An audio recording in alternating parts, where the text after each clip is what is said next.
Ah, the good old days. Remember those? Remember when everything was just perfect? Remember when every cup of coffee was exactly the right strength and heat, and when everybody used rationality, and it was just perfect. It was heaven on earth. Remember those days? Yeah, me neither. But sometimes we tend to look back with a fondness for things in the past that's maybe a little unrealistic. And some of us kind of live in that state of referring back to the good old days. And today we're going to talk about that. We're going to see in Ecclesiastes that Solomon warns us that that is not a good place to be. It's not a good mindset to constantly be looking in the rear view mirror and thinking, oh, it was so great back then. Hello, everyone. My name is Doug. I'm the president of Cross to Crown Ministries and New Covenant School of Theology. And we meet Monday through Friday right here on YouTube live at 7:30 a.m. Mountain. And we go through the Word of God because we want to be transformed by the renewing of our mind. And reading the Word of God helps us do that. So that's why we're doing this. Glad you joined us this morning. How y'all doing on this Friday? You excited for the weekend? You have big plans? Going to enjoy some time away from work, or maybe you are working and you're going to enjoy that. I hope you do. We're going to drink our coffee together here in just a moment. I hope you have yours, and we are going to celebrate God's goodness. But first, I need to remind you, as I always do, today's a good day. We're not just looking in the rearview mirror. We're not longing for those good days of the past. Yesterday was a good day, but it's gone. Today is a good day. So I'll say my part, you say your part, and then we will partake of our coffee together. Ready? This is the day the Lord has made. Oh, I think I heard you say it. I think I heard you. All right, let us taste and see that the Lord is good. He is indeed good. All right, so continuing on with Ecclesiastes, we're going to look at verse 10 today, but I want to go back and recap where we've come through so far this week in chapter 7, just to make sure that we have the context and the other things that Solomon has said thus far. So going back to verse 1, he says, "A good name is better than good ointment." Remember we talked about that oil was a rich entity to have, commodity to have, and it was used for all kinds of things. But he says, better than this sign of wealth is a good reputation. And then he compares that, a day of one's death is better than the day of one's birth. Why? Well, it's better to go to a house of mourning than to go to a house of feasting, because that is the end of every man, and the living takes it to heart. So we need to be people who are recognizing that someday we are going to die and that this life is temporary, and we take that to heart rather than just partying all the time. So think about that as you go into this weekend. It's not all about a party. No. You should enjoy the weekend. We've talked about that. Solomon's talked about that. Enjoy God's good gifts, but do so with that sober reflection that comes from knowing this life will never satisfy. Verse 3, sorrow is better than laughter, for when a face is sad, a heart may be happy. So you may externally express and demonstrate some heaviness, but inside you might be really rejoicing because you are viewing life with the sober analysis that is wise. Verse 4, the mind of the wise is in the house of mourning, while the mind of fools is in the house of pleasure. The fool loves to just have fun. The wise person, again, thinks and reflects on the serious things of life, especially the end. Verse 5, it is better to listen to the rebuke of a wise man than for one to listen to the song of fools. And remember, we talked about this. We are not inclined to want to be rebuked and corrected, but we need to be. It's the foolish man who just wants to hear someone sing his praises, but the wise man wants to be told how he can live better. Verse 6, as the crackling of thorn bushes under a pot, so is the laughter of the fool, and this too is futility.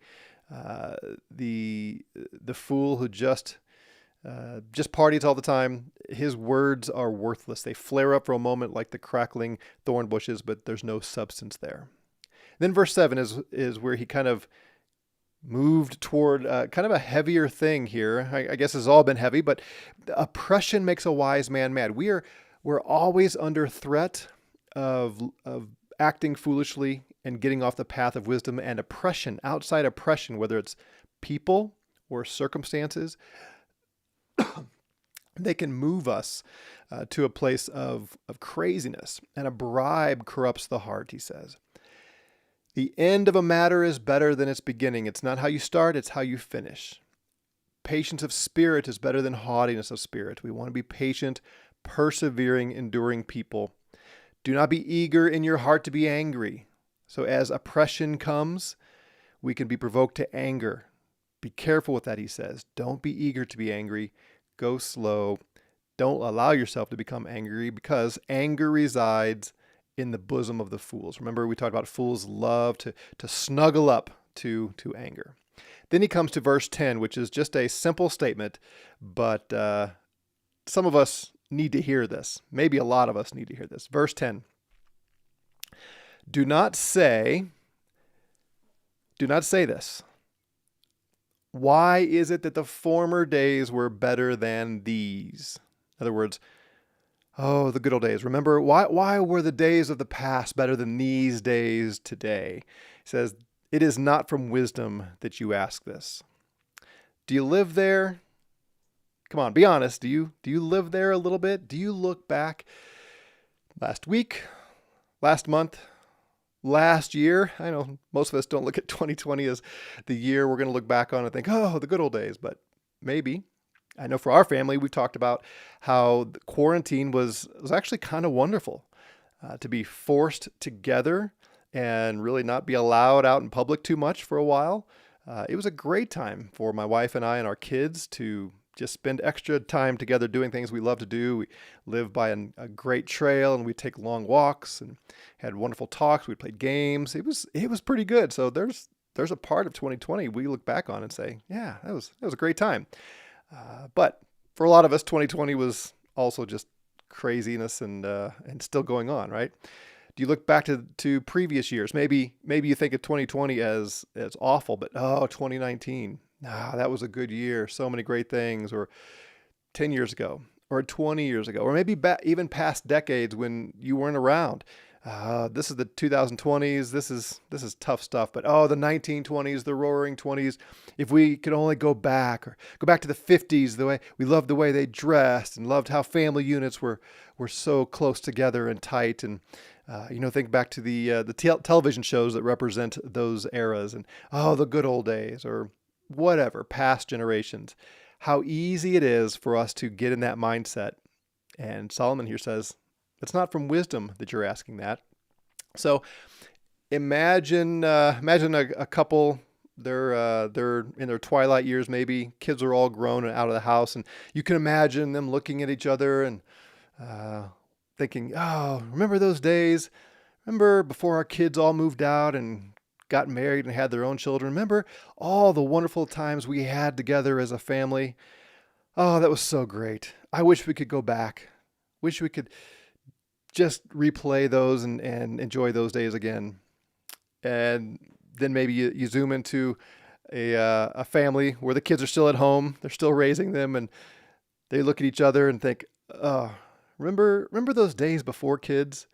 Remember when we just had all this time together? It was just you and me, and we were going to change the world. We were going to experience everything life has to offer. Life is going to be great. And now these kids kind of changed everything." And then you can imagine a couple that don't have children, and one of them's kind of thinking back, marriage is great and all, but man, I remember those days when I was single. Those days when I was living the life. I had freedom to do just whatever I wanted to do, and didn't have to worry about pleasing somebody else. Didn't have to worry about being tied down to somebody else. And this is pretty good, but oh man, those single days, they were really something. Think about the single person who's remembering back to college. Oh, college. Those college days were so great. I mean, I was learning so much, and was preparing for a whole world of productivity and excitement and making money and college, just to have the freedom again to study and the accountability. I had to study. That's what college was all about. Oh, it was so great, such great days. And then think about the college student who thinks, this is pretty good. It's a lot of work, but high school, man, if I could just go back to high school. High school was so wonderful. It's just fun, and yeah, we had homework and I didn't like that, but we had sports and friends and so many great things. And the high school student thinks back, wish I was a little kid again. All I had to do was play and play and play and play and play. Okay, I'm maybe laying it on a little thick, but you probably land somewhere in that little history there a little, don't you, at least at times? I do. I look back at some previous days and think, pretty good. I remember those days. They were good. Solomon here says, when you look back at those days, you're not doing it from wisdom. Do you see that at the end of verse 10? It is not from wisdom that you ask about this. If it's not from wisdom, what's it from? Why do we do that? And what's the danger inherent in doing that? Well, think about it. Let's suppose the former days really were better. You're recalling some times that things were genuinely, objectively better. What good does it do for you to think about that? What benefit is there for you to ponder those days? It's pretty much guaranteed to produce discontent with today, isn't it? Yeah, those days were good. Today is not good. Today is hard. Today is awful. I wish I could go back. That doesn't help you today at all.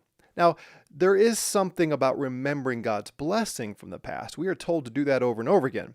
Remember the story of Joshua, and he brought the people into the promised land, and they were to build up those memorial stones and use them to remind future generations of what God had done. He parted the river so that all the people could go through, and he led them into the promised land. We are to set up those memorial stones. We are to remember God's blessings and the deliverance and the unexpected things that he did that are so wonderful. That's good. And we have regular participation in the Lord's Supper. Paul says, do this every time you meet together and do this. You do this in remembrance of him. We remember the sacrifice of Jesus on the cross. So it's not that we're not to remember the good things of the past, but when we compare today to the good past, that's almost guaranteed to produce discontentment for today. And how often have we seen in Ecclesiastes, how much time do we spend on Solomon saying, don't be discontent with the past. That doesn't help. We spent a whole lesson on it earlier this week of the difference between contentment and complacency. Don't be complacent, but do rest in God's providence. It frees you up to enjoy today. So there's a danger in looking back at the past. Don't do that. He also, another thing that happens when we do this is, what if things really weren't better? What if you go back and think of last year, last month, last decade, whatever, a previous time, and it really wasn't better than today? Now what are you doing? You're just living in a fantasy world. Studies have been done, and studies show, and by the way, anytime someone says to you, studies show, you should become skeptical right away. We can justify and prove anything with studies, so be very careful with studies.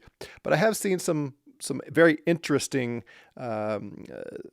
scientific explorations of our memories, and where they have had video testimony and eyewitness testimony of certain events, and then asked someone their recollection of that event. And the video is not 100%.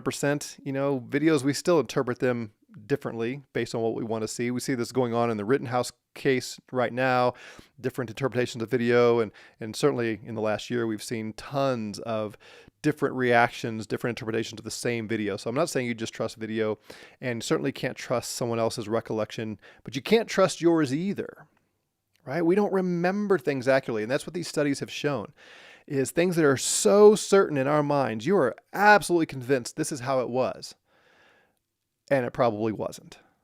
You probably don't remember yesterday exactly the way it happened, because we all have our biases. We have our preferences. There are some things we remember way worse than they were because we didn't like it or we have some other prejudice against something there. And there are things we remember far better than they actually were. None of us have an objective recollection of yesterday or last week or last year or last decade or anything else. The people who write histories, the people who document history, the people who do the video capture of histories, they all have an agenda. Everybody does. Everybody has a bias. They're trying to tell a story. They're trying to say this rather than that. They want you to recall this in this way. That's simply human nature. That's how things are. So to go back and think things were way better back then when they weren't, it's just living in a fantasy world. It's believing what we choose to believe, what we want to believe, the way we wish things were rather than the way things really were. As a pastor, I've heard this, I don't know how many times in 25 years of ministry, people saying, oh, if we could just go back and be like the first century church. Oh, the first century church, I mean, they had it, right? They were just coming off the heels of Jesus himself living, and the apostles were there, and it was so great. Really? Have you read 1 Corinthians lately? The church in Corinth was a mess. They were awful. I don't want any church I'm a part of to go back and be like the church at Corinth. How about Galatians? Galatians, I mean, Paul had some really strong words for them. If anyone else comes and preaches a gospel different than what I preach, let them be cursed. A fair translation would be, let them be damned. He says, I'm shocked at you Galatians, how quickly you've become bewitched and put under a spell in believing this nonsense. I want to go back to those good old days. Now, there were some good churches in the first century, but why do we think that? Why do we go back and reflect on that? Well, we want to believe things differently than they are. Do you remember what Jesus said? We've looked at this passage over and over again in this because in the Sermon on the Mount, Jesus clearly had Solomon in mind here. But this, I want to come back to one verse in Matthew chapter 6 here. He says, this is Jesus saying, down here, verse 34, do not worry about tomorrow, for tomorrow will care for itself. And then this phrase, each day has enough trouble of its own. Do you believe that? Each day, every day has enough trouble of its own. Yesterday had trouble, and the day before had trouble, and last week, every day had trouble, and last year, and on back, every day has trouble. So don't look long for the good old days. It's not from wisdom that we do that, he says. So what is it from? I'm curious. What would you say is the reason that we tend to look back? If it's not from wisdom, why do we look back at the good old days? And while you're responding to that, I'm going to pull up a couple comments that are made here and say goodbye to my wife as she heads off to work. Remember the good old days, babe? Good morning. Yesterday was so good. Yesterday was good. Today's better. Today's good. It's got enough trouble of its own. I love you. Love you. Have a good day. So Lon says, I wonder if you can turn the glories of yesterday into a false hope for their return, such that it becomes a form of idolatry displeasing to God. I wonder if you can turn the glories of yesterday, so you're pondering, you're reflecting on yesterday and how wonderful it was, and it becomes a false hope that they'll return. Exactly. I think we do that. Look, when God does wonderful things and he blesses us and he gives us great experiences that we just enjoy, we are to enjoy them, right? We have seen that over and over again so far in Ecclesiastes. But that doesn't guarantee anything for tomorrow. And we can make an idol of that. And we can make our hope that those days will return. We can do that as a nation, right? We look back at past generations. Who was it? It was Tom Brokaw and maybe somebody else before him, but labeled the World War II era as the greatest generation. Now, I wasn't alive right at the end of World War II. My dad was. He fought in World War II. And I heard some stories from him, and I can imagine the elation on the part of Americans and others, the Allies, when this great evil was defeated. And there's a lot there to be thankful for, no doubt. But it was an evil time. I mean, early 20th century, 2 world wars, evil times. And to look at that and think, oh, if we could go back to the glories of the 20s or the 50s, 40s, whatever. Yes, I think, Lon, I think you're onto something there. We make an idol out of our view of the past, which may or may not be accurate, and then we place our hope in getting back to those days. It's not a good thing at all. Dale says, I never got the idea that the early church was idyllic. Most of the New Testament is written because that was clearly not the case. Exactly. But I'm telling you, as a pastor, when I've had people come and complain about the state of the church today, and there's plenty to complain about, but so often the way it's phrased to me as a pastor is the first century church. The first century church, they weren't caught up in all the same stuff we were caught up in today. And if we could just get back there. So your why is not to look back with these rose-colored glasses at the early church, but some people do, at least when they want to complain about the church today. Yeah, we have different problems maybe. And from another perspective, maybe it's the same problem over and over again. But the truth is, every day has its own trouble for the church, for the world. And today, I need to receive God's goodness, live faithfully, trust Him, and place my hope in Him, not in some recollection of the past. Yeah, great thought. So I was planning to go through through verse 14 today, but I decided not to. It really does set up the next section, which we'll get into next week. So we can finish up here a little early, or if you have other questions about Ecclesiastes or really anything else, I'll take a few minutes here and respond to any questions you might have if you want to do that. Otherwise, we will get to our Friday a little early. While you may be formulating a question, let me just do a little plug. Yesterday on the podcast that Josh Copen and I do every week, we covered Romans 7. Now, if you know much about theology, you know that Romans 7 is a point of great controversy. Paul there makes the famous statement. You've probably heard this, even if you're not familiar with Romans 7. I don't do the things I want to do. The things I don't want to do, I do. Wretched man that I am, he's got this struggle, this battle against sin. And the prevailing view is that Paul there is describing a Christian trying to overcome his flesh, and he just can't do it. And I'm here to tell you that is not what Paul is saying in Romans 7. So if you want to dive into that study, that chapter, look at, if you go to the Cross to Crown, you can go to the website, or you can go to the YouTube channel that you're already on here.